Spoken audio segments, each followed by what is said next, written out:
साथियों नमस्कार। आज मैसूर में हमारा दूसरा दिन है। कल शाम को यहाँ पहुँचे। कल हमने पैलेस तो यहीं देख लिया था और आज मैसूर घूमेंगे, देखेंगे और क्या क्या जगह है यहाँ पे। तो बस अब निकल रहे हैं, रास्ते में कहीं ब्रेकफास्ट करेंगे। तो चलिए शुरू करते हैं आज की यात्रा।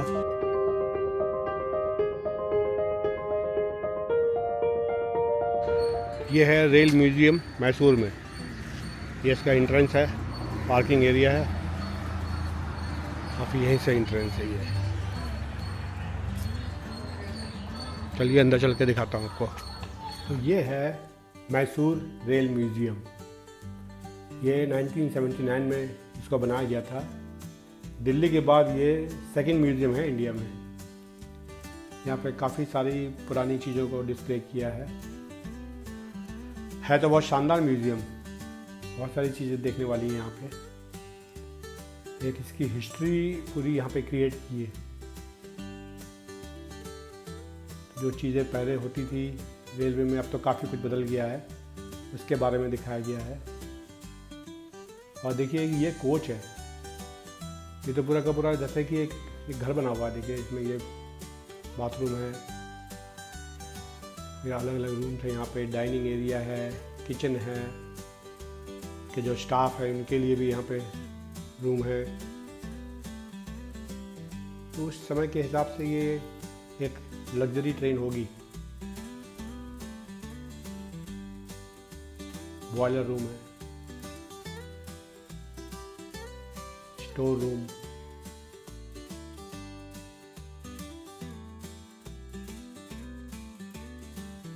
काफी बड़ा कोच है वैसे। देखिए सर्वेंट्स रूम,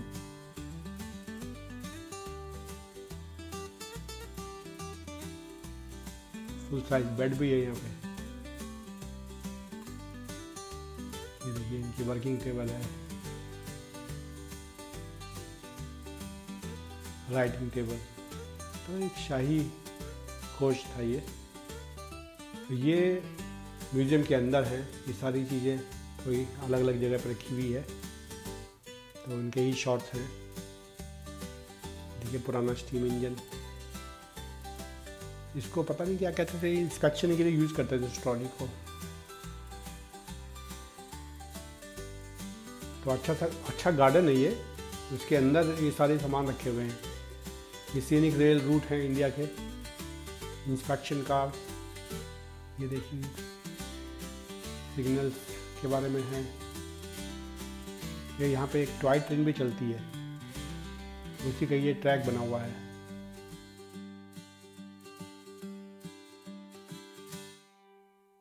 तो पहले के जो रेलवे के जो गेट होते थे उनका, ये देखिए इंजन,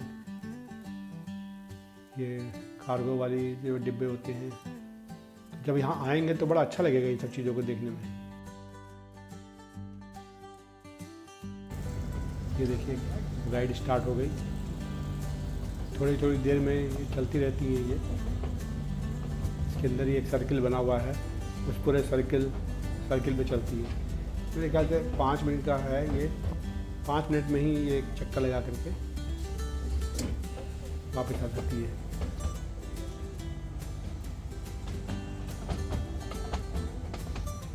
यहाँ पर देखिए ये जो रेलवे के गेट होते थे फाटक का डिस्प्ले है। ये बैंड ग्रुप है।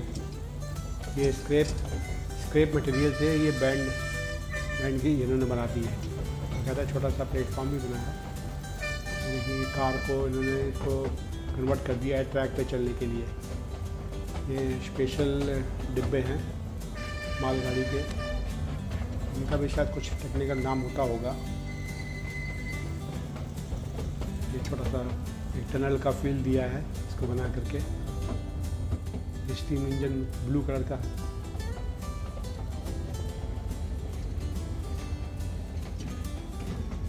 हम लोग जब छोटे थे तब तो ये सब स्टीम इंजन चलते थे। मुझे याद है हम विंडो पे बैठते थे और कोयले के जो कण हैं वो हमारी आंखों में गिरते थे, फिर भी हम बैठ के बाहर का ही नज़ारा देखते थे। तो ये था रेल म्यूज़ियम। अब इसके बाद यहाँ से चलते हैं आगे। इसके बाद हम पहुँचे जगमोहन पैलेस। यहाँ पर हमने थोड़ी फ़ोटो ले पाए। बहुत बड़ी एग्जीबिशन नहीं थी ये, इसको आपको देख करके अंदाज लग जाएगा, काफ़ी पुरानी चीज़ों के बारे में है। इस पेंटिंग को देखिए, इसका नाम है ग्लो ऑफ होप या लेडी विद द लैम्प। इसको भारतीय कलाकार S.L. हल्दनकर ने बनाया था। पेंटिंग में ये उनकी बेटी है जिनकी उम्र उस समय 12 साल थी और ये पेंटिंग बहुत ही ज़्यादा पॉपुलर हुई। इसके बाद नेक्स्ट डेस्टिनेशन था सेंट जोसेफ कैथेड्रल या सेंट फिलोमेना शरीन। ये सराउंडिंग देखिए इस चर्च की।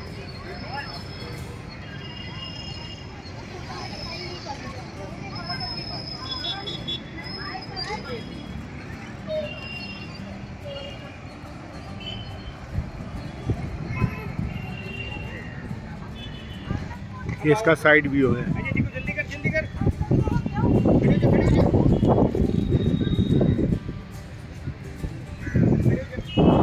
चर्च के बारे में आपको बता दूं, ये नियो गोथिक स्टाइल चर्च है। इसका कंस्ट्रक्शन 1936 में महाराजा कृष्णराजा वाडियार फोर्थ ने करवाया था और इसका जो आर्किटेक्चर है वो इंस्पायर्ड है कोलोन कैथेड्रल, जो जर्मनी में जो जगह है कोलोन, वहाँ के कैथेड्रल से इंस्पायर्ड है।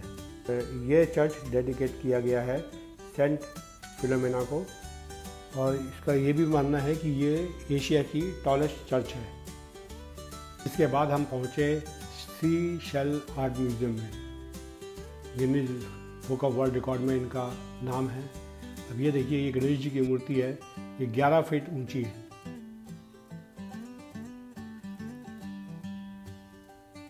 सारे के सारे ये समुद्री खोल और शंख उन्हीं से बनाई हुई चीज़ें हैं। बहुत ही शानदार है। इस संग्रहालय की स्थापना राधा मल्लिप्पा, उनका नाम था, राधा मल्लिप्पा ने की थी। बड़ी यूनिक म्यूजियम है ये। देखिए कितनी बड़ी मूर्ति थी गणेश जी की।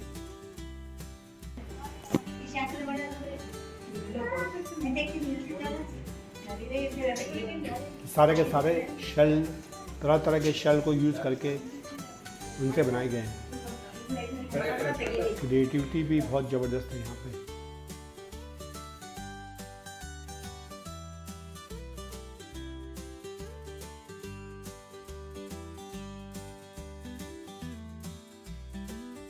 ये देखिए कछुआ, मछली, यहाँ तरह तरह के फ्लावर्स, यहाँ तरह तरह के फ्लावर्स शेल को यूज कर करके बनाए गए सारे। इसको 2017 में पब्लिक के लिए खोला गया था। बना तो मेरे ख्याल से काफ़ी पहले से रहे होंगे, ये सब चीज़ें बहुत पहले से बन रही होंगी।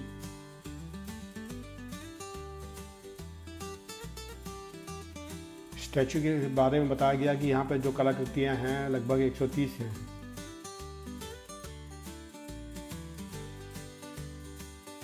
उनकी संख्या 130 से भी ज़्यादा है। यहाँ पे आप आराम से आइए, अपना टाइम स्पेंड करिए और इनको देखिए।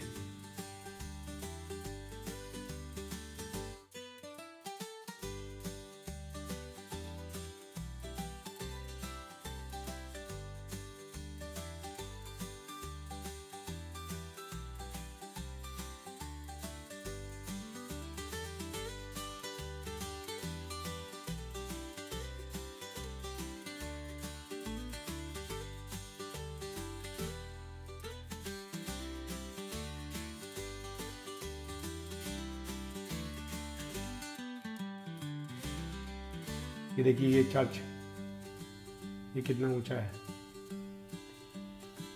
इसकी हाइट मेरे ख्याल से 13 फीट है।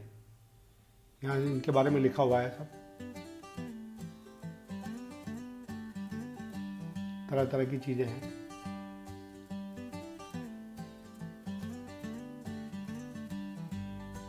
ये बॉटल के अंदर ये आर्ट है, ये है अखरोट के छिलकों से बनाया गया है।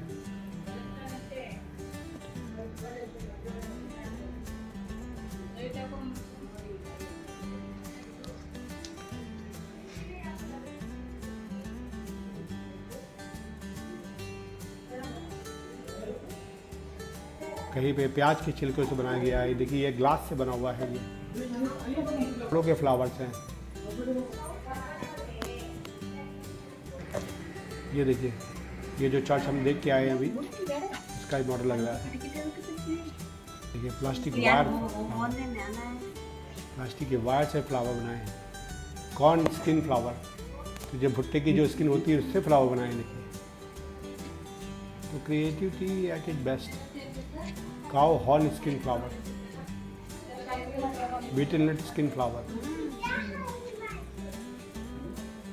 तो इस तरह की बहुत सारी चीज़ें हैं यहाँ पे, और जब यहाँ पे देखेंगे तो मज़ा आएगा। और ये इनका सर्टिफिकेट है, the largest sisal sculpture is 22 feet. 2016 में इनको Guinness book of world record से ये सर्टिफिकेट मिल गया था।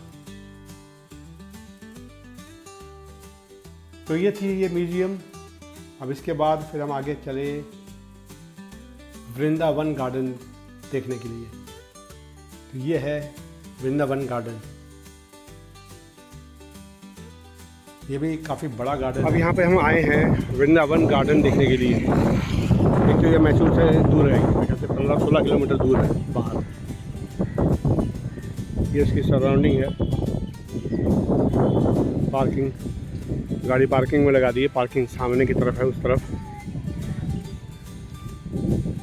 और यहाँ टोल टैक्स, टोल पे उसने 200 रुपये लिए हैं कि वृंदावन गार्डन की पार्किंग और टोल के, और यहाँ 100 रुपये का और टिकट है। अब देखते हैं क्या है वैल्यू, क्या है। चलिए अंदर चलते हैं। देखिए ये गेट है, इसमें से हम एंटर करके आए हैं। यहाँ कुछ दुकानें हैं, सामने ये दीवार है, मुझे लगता है कि डैम है ये।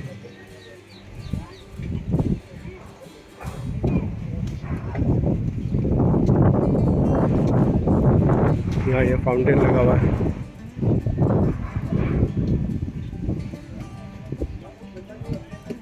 रात को ज़्यादा अच्छा लगता होगा ये, सब लाइटें सब जलती होंगी तो।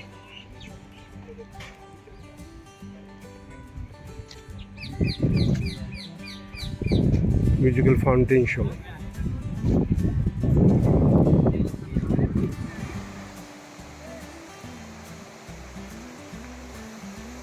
सीन भी काफ़ी अच्छे हैं यहाँ पे,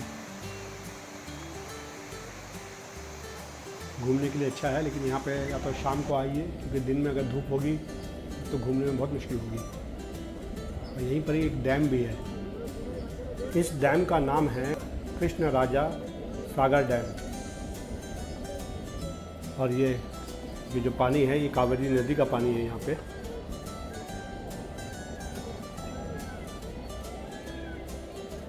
इस गार्डन के बारे में आपको बता दूं कि ये 1927 से 1932 तक इसका कंस्ट्रक्शन चला।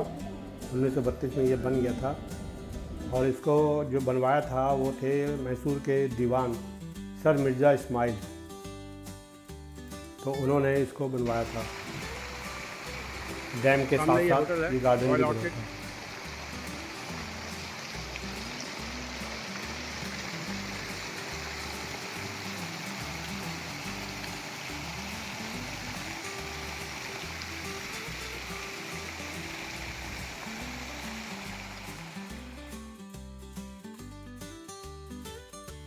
जब यहाँ पे आप आएंगे, यहाँ काफ़ी चलना भी पड़ेगा, काफ़ी पैदल चलना पड़ता है। काफ़ी सारे फाउंटेन लगे हैं, काफ़ी अच्छी खासी ग्रीनरी भी है, लेकिन इन सबको एंजॉय करने के लिए आपको काफ़ी पैदल चलना पड़ेगा। तो आराम से समय लेकर के आइए, तभी इसको एंजॉय कर पाएंगे, नहीं तो जल्दी ही थक जाएंगे। और हो सके तो धूप में ना आए।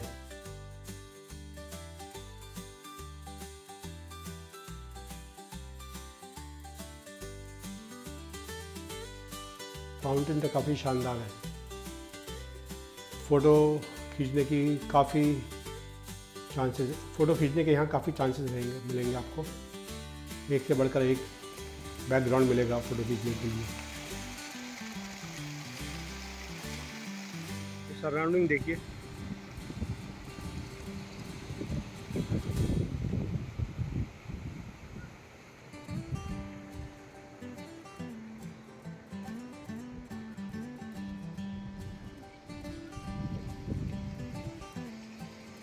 तो ये था वृंदावन गार्डन। चलिए आप चलते हैं इसके आगे। इस ब्रिज को देखिए, इसका नाम है वेल्सले ब्रिज और ये 1804 में बना था। 1804 में उस समय में वहाँ के दीवान पूर्णिया ने बनवाया था और इसका नाम रखा गया था वहाँ के उस समय के जो गवर्नर जनरल थे, मार्क्यूज ऑफ वेल्सले, तब इसीलिए इसका नाम वेल्सले ब्रिज रखा गया। अब ये देखिए कि ये खाली पत्थर के ही बने हैं इसके कॉलम, पत्थर काट काट के रख दिए और 2 सेंचुरी हो चुकी हैं, आज भी ये ब्रिज वैसे क्या वैसी है। इसकी जो लोकेशन है ये है श्रीरंगापटना, एक आइलैंड है, आइलैंड टाउन ऑफ श्रीरंगापटना, जो कि फेमस रंगानाथ स्वामी टेम्पल के लिए भी प्रसिद्ध है। ये है श्रीरंगापटना फोर्ट। ये देखिए इसका वाटर गेट और ये इसका प्रिजन था। इसी जेल में टीपू सुल्तान अंग्रेज अफसरों को कैदी बना के रखते थे। ये देखिए यह है टीपू मृत्यु स्थल। तो यहाँ पे टीपू सुल्तान की डेथ हुई थी। ये देखिए ये मस्जिद है जिसे टीपू सुल्तान ने बनवाया था 1786-87 में। इसका भी उस समय का आर्किटेक्चर है। हमने तो इसको अब जाके देखा तो ऐसा लग रहा था जैसे कि इसको इस पर इंक्रोचमेंट होगी, लोग रह रहे थे इसके अंदर। अब पता नहीं वो सच है कि नहीं, लेकिन ऐसा लग रहा था। ये भी एक अच्छी बिल्डिंग बनी हुई थी। इसके बाद हम यहाँ से निकले मैसूर सिटी में मैसूर पैलेस देखने के लिए, और ये है मैसूर पैलेस। ये उसका एंट्रेंस है। 120 रुपये का टिकट है यहाँ पे। लेकिन एक चीज़ तो है, अच्छी तरह से इसको मेंटेन करके रखा हुआ है, साफ़ सुथरा है, नाइसली पेंटेड, सब कुछ अच्छा लग रहा था। ये कॉरिडोर है एंट्री करने के बाद। यहाँ पे आपको जूते उतारने पड़ेंगे अंदर जाने के लिए, तो नंगे पैर ही जा सकते हैं, और वो इसलिए है कि इसकी फ्लोरिंग ना ख़राब हो। अच्छी बात है, इतनी पुरानी चीज़ है तो उसको संभाल के रखना भी ज़रूरी है। ये सिक्योरिटी चेक होने के बाद देखिए यहाँ से शुरू हो गई है।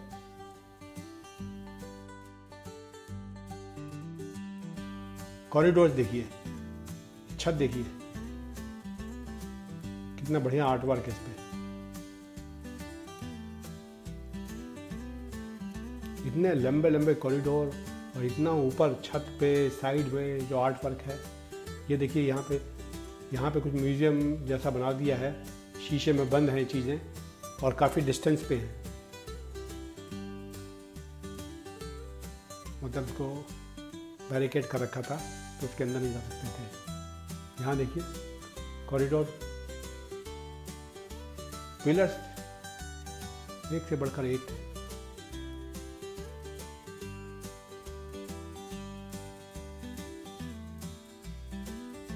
ये देखिए छत, पेंटिंग है कि क्या है ये, लेकिन क्या शानदार है।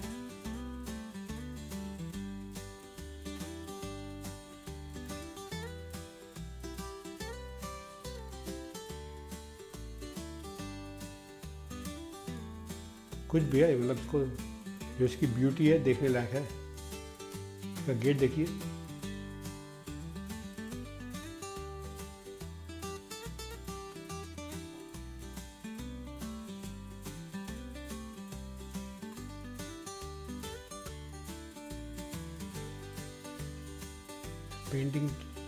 पेंटिंग में कितनी अच्छी अच्छी बनी हुई है। The first battalion Mysore infantry.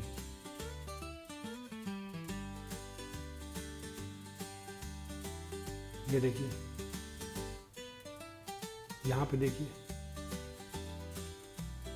ये छत पे जो गोला बनने के बाद ये कोने में जो है ट्रायंगल, यहाँ पे देखिए कितनी बढ़िया नक्काशी है।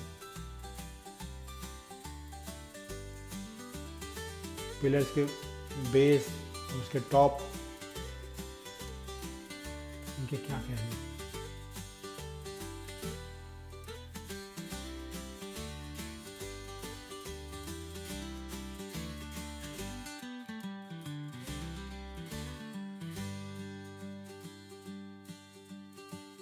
ये देखिए दरवाज़ा, इसके कार्विंग क्या ज़बरदस्त है।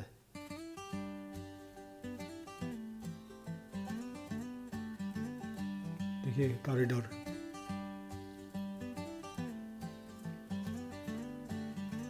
यहाँ पे हर आदमी फ़ोटो खिंचवा रहा था, कोई भी ऐसा नहीं था जो बिना फ़ोटो खिंचवाए रुकता। इतना बढ़िया लग रहा था ये पैलेस, सब फ़ोटो खिंचवा रहे थे। ये देखिए यहाँ फ़ोटो थी, उनकी शाही परिवार की फ़ोटो है।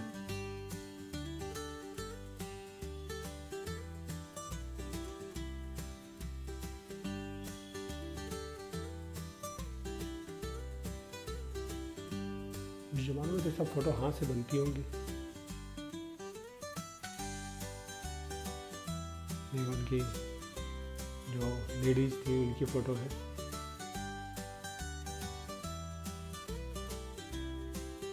ये देखिए ये कुछ आर्टिफैक्ट्स यहाँ रखे हुए थे।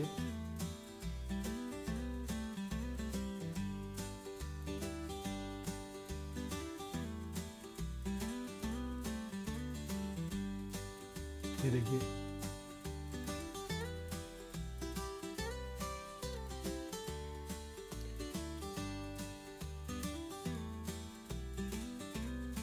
बहुत ही सुंदर लग रहा था ये।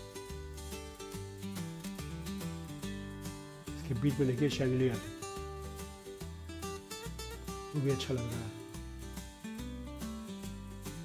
और ये सेंटर का टॉम्ब है।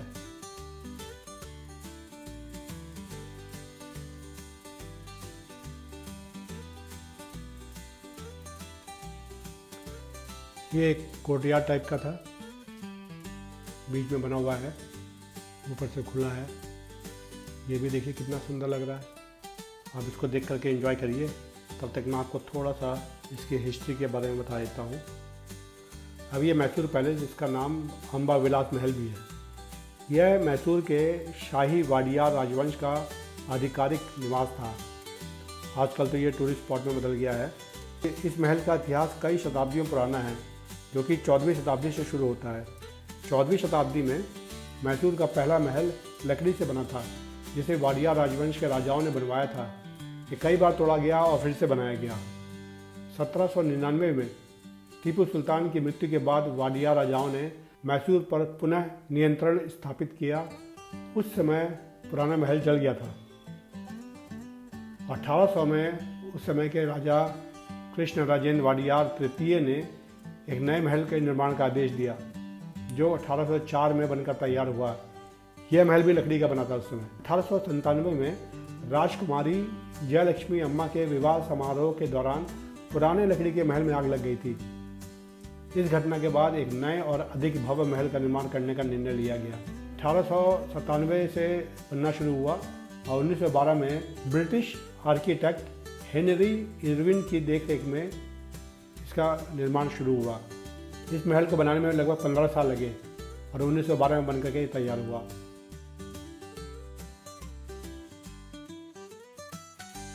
इसमें हिंदू, राजपूत, मुस्लिम और गॉथिक शैलियों का मिश्रण है। ये बाहर से पैलेस का व्यू है और ये उसका सराउंडिंग है। काफ़ी बड़ा एरिया है ये। लोग देखिए फ़ोटो खींच रहे हैं अलग अलग तरीक़ों से। सबकी अपनी अपनी क्रिएटिविटी है। काफ़ी बड़ा मैदान है ये। सामने मंदिर है।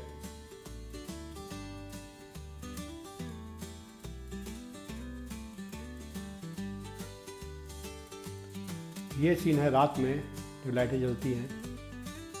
ये लाइट एंड साउंड शो होने के बाद की लाइटें हैं। ये वहाँ का मंदिर है। रात में देखिए कितना अच्छा लग रहा है। तो साथियों, ये था हमारा मैसूर का ट्रिप। अब इस वीडियो को यहीं समाप्त करते हैं। जल्दी ही मिलेंगे एक नए वीडियो के साथ। तब तक के लिए नमस्कार।